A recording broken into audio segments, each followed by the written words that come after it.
पिछले कुछ सालों में इंडियन क्रिकेट की जो सबसे बड़ी ताकत रही है वो रही है फास्ट बॉलिंग। और 5-7 सालों में जितने फास्ट बॉलर इमर्ज होके आए इससे पहले कभी नहीं आए थे, और उसमें आईपीएल का बहुत बड़ा रोल रहा है। डोमेस्टिक क्रिकेट से भी आए हैं, लेकिन आईपीएल ने उन गेंदबाजों को एक प्लेटफॉर्म दिया है जहां पर आकर के वो अपना जौहर दिखाते हैं और उसके बाद इंडियन टीम में सेलेक्ट होते हैं और अच्छा प्रदर्शन करके दिखाते हैं। तो आईपीएल फिर से आ गया है, ऑक्शन की बारी है। तो कौन से ऐसे 5 फास्ट बॉलर हैं जो आईपीएल ऑक्शन में सबका ध्यान खींचेंगे और आने वाले टाइम में आईपीएल में आपको जलवे दिखाते हुए नजर आएंगे। साथ में आपको कुछ बोनस खिलाड़ियों के नाम भी बताएंगे जिनका मेंशन करना यहां पर बहुत जरूरी हो जाता है। तो 5 खिलाड़ियों की इस लिस्ट में सबसे पहला नाम मैंने जो पिक किया है, सैयद मुश्ताक अली ट्रॉफी के highest wicket taker T Ravi Teja. 29 साल का ये खिलाड़ी इस साल सैयद मुश्ताक अली ट्रॉफी में सबसे ज्यादा विकेट लेने वाला खिलाड़ी रहा। ओवरऑल बल्लेबाजी से भी कंट्रीब्यूट कर सकते हैं, लेकिन बात जब इनकी गेंदबाजी और गेंदबाजी स्किल की होगी तो गेंद को मूव कराने की काबिलियत है। सबसे खास चीज जो इनके पास है ना वो एक्शन है, क्योंकि नॉर्मल स्मूथ एक्शन में गेंद को और गेंद की स्विंग को और उसकी मूवमेंट को पिक करना आसान होता है, लेकिन जब एक्शन डिफिकल्ट हो तो वो बल्लेबाजों के लिए देखना भी मुश्किल होता है। और ऊपर से गेंद अगर स्विंग हो रही हो और दोनों तरफ स्विंग हो रही हो वो और ज्यादा मुश्किल हो जाता है। जैसे आप देखते हैं कि जसप्रीत बुमराह को बहुत बार पिक करना बहुत से बल्लेबाजों के लिए मुश्किल होता है।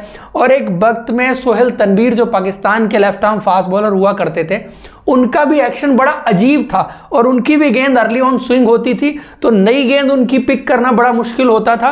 और लास्ट में आकर के उस एक्शन से जब स्लोअर बंस डलती हैं, यॉर्कर्स डलती हैं और गेंदबाज सही तरीके से एग्जीक्यूट कर सकता है तो उसको भी पिक करना बड़ा मुश्किल होता है। इनके साथ भी गेंदबाजी में वही चीज है कि एक्शन इनका थोड़ा सा अनकन्वेंशनल है, जिसकी वजह से गेंद को पिक करना, गेंद की मूवमेंट को पिक करना, उसकी लेंथ को पिक करना, गेंद के वेरिएशंस को पिक करना, ये बल्लेबाजों के लिए मुश्किल चीज रही है। और इसीलिए सैयद मुश्ताक अली ट्रॉफी में इनको सबसे ज्यादा विकेट मिले हैं। अब देखना यह है कौन सी आईपीएल फ्रेंचाइजी इनकी तरफ जाती है और इनकी सर्विसेज को ऑप्ट करती है। उसके बाद नंबर 2 पर मैंने पिक किया है सिद्धार्थ कौल को, और ये खिलाड़ी बहुत वक्त से इंडियन क्रिकेट में है। अंडर 19 वर्ल्ड कप इन्होंने विराट कोहली के साथ खेला था। उसके बाद कई सारी आईपीएल फ्रेंचाइजीज का हिस्सा रहे, जिसमें दिल्ली की टीम रही, सनराइजर्स हैदराबाद की टीम रही, उसके बाद आरसीबी भी गए, बीच में कहीं गायब हो गए थे। इंडिया भी खेले थे 2018 में, लेकिन उसके बाद कहीं गायब हो गए थे और डोमेस्टिक क्रिकेट में भी बहुत ज़्यादा नज़र नहीं आ रहे थे। ऐसी स्टेज पर आकर के बहुत से खिलाड़ी जब हिम्मत छोड़ देते हैं ना, हौसला छोड़ने लगते हैं, उस वक्त पर इस खिलाड़ी ने जो हौसला दिखाया है, डोमेस्टिक क्रिकेट लगातार खेली है, परफॉर्म किया है। और इस बार अगर उनकी परफॉर्मेंस की बात करेंगे तो उन्होंने सैयद मुश्ताक अली ट्रॉफी में 16 विकेट हासिल किए, साथ में विजयदारे ट्रॉफी के टॉप विकेट टेकर हैं। 2 लगातार 5 विकेट हॉल उन्होंने लिए जहां पर उनके 19 विकेट थे। तो पूरा डोमेस्टिक का सीजन उनका अच्छा गया है, लगातार उन्होंने गेंदबाजी की है। और गेंदबाजी में जो खास चीज मुझे देखने को मिली है, स्पेशली टी20 क्रिकेट में, जिसकी वजह से उनको विकेट हासिल हुए हैं। पहले भी गेंदबाजी करते थे, अच्छा लेंथ पर गेंद डालते थे, काबिलियत थी, वेरिएशन थे, सब कुछ था। इस बार लेंथ से मारना इनको थोड़ा मुश्किल रहा है। जो हैवी बॉल की बात आप क्रिकेट में करते हैं ना, वो देखने को मिला है। लेंथ से कुछ ज्यादा एक्स्ट्रा पावर के साथ गेंद आ रही है। जो हैवी बॉल बेसिकली अगर लेंथ से आपको मारना हो तो लेंथ बॉल को मारना टी20 क्रिकेट में सबसे आसान कहा जाता है कि स्लॉग ओवर्स में, डेथ ओवर्स में लेंथ बॉल बल्लेबाजों के लिए ब्रेड एंड बटर होती है। लेकिन अगर वही लेंथ बॉल थोड़ा सा ज्यादा हैवीली जो है बल्ले पर आए, एक्स्ट्रा बाउंस के साथ आए, तो ज्यादातर मौकों पर आप देखते हैं कि वो बॉल खड़ी होती है। वो कुछ चीज उनके साथ देखने को मिली है। बाकी वेरिएशन जो स्मार्ट तरीके से वो करते थे, वो चीज अभी भी उनके गेम में है। लेकिन खास चीज जो रही है, जो हैवी बॉल डालने की बात रही है, वो सिद्धार्थ कौल से इस सीजन देखने को मिली है। उसके बाद नंबर 3 पर मैंने पिक किया है मुंबई से आने वाले तेज गेंदबाज मोहित अवस्थी को। 2 ही सीजन हुए हैं, ज्यादा अभी डोमेस्टिक क्रिकेट इन्होंने खेली नहीं है, लेकिन इंप्रेस बड़ा किया है। स्ट्रेंथ इनके पास है, गेंद को मूव कराने की काबिलियत इनके पास है, और स्पेशली इनका गेंद जो पड़ के अंदर आता है जिस तेजी से, रेड बॉल क्रिकेट में भी इन्होंने बहुत विकेट निकाले हैं, लिस्ट ए में भी इन्होंने बहुत सारे विकेट निकाले हैं, बाकी टी20 क्रिकेट में भी नई गेंद के बहुत बेहतरीन गेंदबाज हैं। इनको अगर आप कंपैरिजन देखें ना, मोहम्मद शमी जिस तरह से गेंद डालते हैं, जितना सीधा उनका हाथ आता है और बिल्कुल सीम पे गेंद चलती है, कुछ उस तरह के हैं। लेकिन मोहम्मद शमी का जो स्लोअर वन आता है तो वहां पर आप देखते हैं कि आर्म स्पीड थोड़ी स्लो हो जाती है, तो कई बार बैट्समैन उसको इजीली पिक कर सकता है। लेकिन इनको जो मैंने स्लोअर वन डालते हुए देखा वहां पर आर्म स्पीड कम नहीं होती, तो ग्रिप थोड़ा डिफरेंट तरीके से करते हैं, जिससे स्लोअर वंस बड़ी डिसेप्टिव हैं। नई गेंद मूव कराने की काबिलियत जो इनके पास है, अच्छा बाउंसर भी डालते हैं, एक्शन भी बड़ा अच्छा है, बड़ा स्मूथ एक्शन है, एक बेहतरीन प्रोस्पेक्ट है। परफॉर्मेंस की बात अगर करेंगे तो सैयद मुश्ताक अली ट्रॉफी में इनके 11 विकेट थे, विजय हजारे ट्रॉफी में इनके 15 विकेट है। साथ में स्ट्राइकर है, स्ट्राइक बॉलर है, क्योंकि इनका स्ट्राइक रेट जो है वो फर्स्ट क्लास क्रिकेट में 50 का स्ट्राइक रेट है, लिस्ट ए में 27 का स्ट्राइक रेट है, और T20 क्रिकेट में 14 का स्ट्राइक रेट है। मतलब हर 14 गेंद में ये 1 विकेट लेकर के जाते हैं। तो उस पॉइंट ऑफ व्यू से इस खिलाड़ी पर नजर रहेगी, क्योंकि डोमेस्टिक क्रिकेट में सबसे बेहतरीन इन टर्म्स ऑफ क्वालिटी जो गेंदबाज नजर आया है वो मोहित अवस्थी इस सीजन रहे हैं। उसके बाद नंबर 4 की बात करें, और नंबर 4 पर मैंने पिक किया है यश दयाल को। गुजरात की टीम का हिस्सा थे, लेकिन गुजरात की टीम ने उनको छोड़ दिया। जब से रिंकू सिंह ने उनके 1 ओवर में 30 रन मारे थे, उसके बाद से ये खो से गए थे। और पहला सीजन अगर आपको याद है, पहले सीजन जब ही आए थे 145 की पेस पर गेंदबाजी कर रहे थे।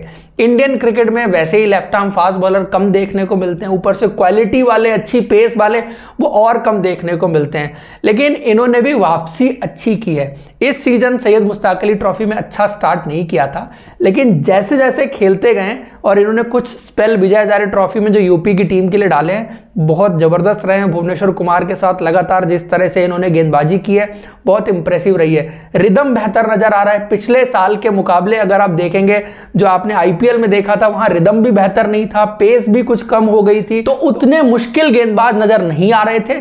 लेकिन अब इस बार की विजय हजारे ट्रॉफी में खेलने के बाद दोबारा से अपने लय में नजर आ रहे हैं, और आईपीएल में देखना यह है कि कौन सी फ्रेंचाइजी उनके पीछे जाती है। उसके बाद नंबर 5 की बात करें तो नंबर 5 पर कार्तिक त्यागी। सनराइजर्स हैदराबाद की टीम ने इनको छोड़ दिया, और शायद बहुत बड़ी गलती कही जाएगी।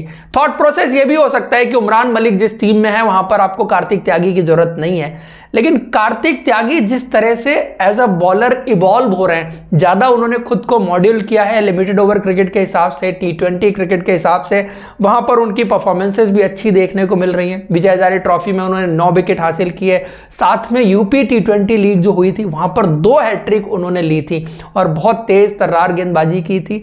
सैयद मुश्ताक अली ट्रॉफी में 152-53 की स्पीड से गेंदबाजी की, तो अपने गेम में एक एस्पेक्ट तो उन्होंने ऐड कर लिया है जो पेस वाला है। बाउंसर बड़ी मुश्किल रही है बहुत सारे बल्लेबाजों के लिए, चाहे वो सैयद मुश्ताक अली ट्रॉफी हो चाहे यूपी T20 लीग हो। यॉर्कर्स बहुत अच्छी डाली हैं, तो पूरी तरह से T20 क्रिकेट के गेंदबाज बन गए हैं, जो शायद जब अंडर 19 डेज में इन्होंने शुरू किया था तो जो गेंद को मूव कराने का स्किल सेट इनके पास था और जो क्वालिटीज उस वक्त दिखती थी वो अब देखने को नहीं मिलती। गेम भी छोटा होता है T20 क्रिकेट में, जहां उतना डिस्प्ले करने का भी मौका नहीं मिलता, और आपकी गेंदबाजी किस स्टेज पर आती है और आपको कैसे इस्तेमाल किया जाता है तो उस हिसाब से गेंदबाजी करना जरूरी होता है। जहां इनको पहले नई गेंद से इस्तेमाल किया जाता था तो वो अब किया भी नहीं जाता, वन चेंज गेंदबाजी कराई जाती है। 5वां 6वां ओवर पावर प्ले का डालने के लिए आते हैं, या डेथ ओवर्स में मिडिल ओवर्स में गेंदबाजी करने के लिए आते हैं।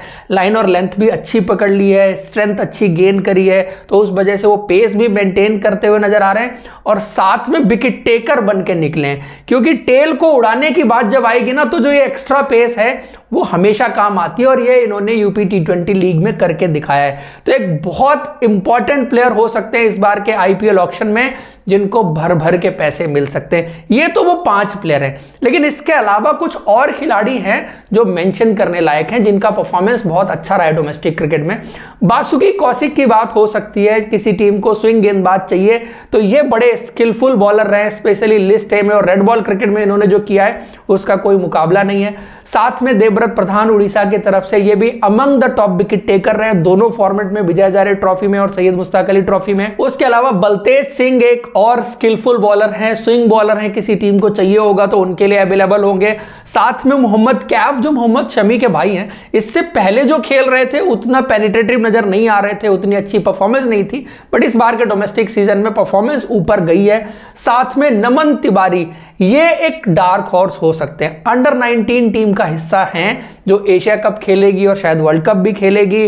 बड़े तीखे नजर आए, गेंद जो अंदर आती है राइट हैंडर के लिए बड़ी इंप्रेसिव है, अच्छी पेस पर डालते हैं। कई बार होता है ना कि जब बेहतर गेंदबाज आपको दिखे ना, पहली नजर में पता लग जाता है कि इस बंदे में टैलेंट है, स्किल है, काबिलियत है। ये नमन तिवारी में दिखा है। अब देखना यह है कि अंडर 19 वर्ल्ड कप में वो आपको क्या दिखाते हैं, लेकिन ऑक्शन उससे पहले हो जाएगा। तो जिसने भी वो विजुअल्स देखे हैं वो अंदाजा लगा सकता है कि नमन तिवारी किस तरह का स्किल सेट लेकर के आते हैं। ऊपर से लेफ्ट आर्म फास्ट बॉलर वाली बात जो उनके साथ जुड़ेगी, और उसी में एक और लेफ्ट आर्म फास्ट बॉलर अर्जन नगवास वाला, जिनका डोमेस्टिक का सीजन बहुत अच्छा गया है। रेड बॉल क्रिकेट में विकेट निकाले हैं, व्हाइट बॉल क्रिकेट में विकेट निकाले हैं। साथ में जम्मू कश्मीर से रसिक सलाम को बार बार सेलेक्ट किया जाता रहा है। मुंबई की टीम ने भी किया, केकेआर की टीम ने भी किया, और इस बार सैयद मुश्ताक अली ट्रॉफी उनकी अच्छी गई है, तो विकेट टेकर वहां पर रहे हैं जम्मू एंड कश्मीर की टीम के लिए। तो ये कुछ और खिलाड़ी हैं जिन पर नजर रह सकती है फास्ट बॉलिंग के पॉइंट ऑफ व्यू से। तो दोस्तों ये है वो ओवरऑल लिस्ट। आपको वीडियो और इन्फॉर्मेशन पसंद आया तो आप लाइक जरूर करें, और आपने अब तक हमारे चैनल को सब्सक्राइब नहीं किया तो सब्सक्राइब कर लीजिए। Thank you so much, see you in next video.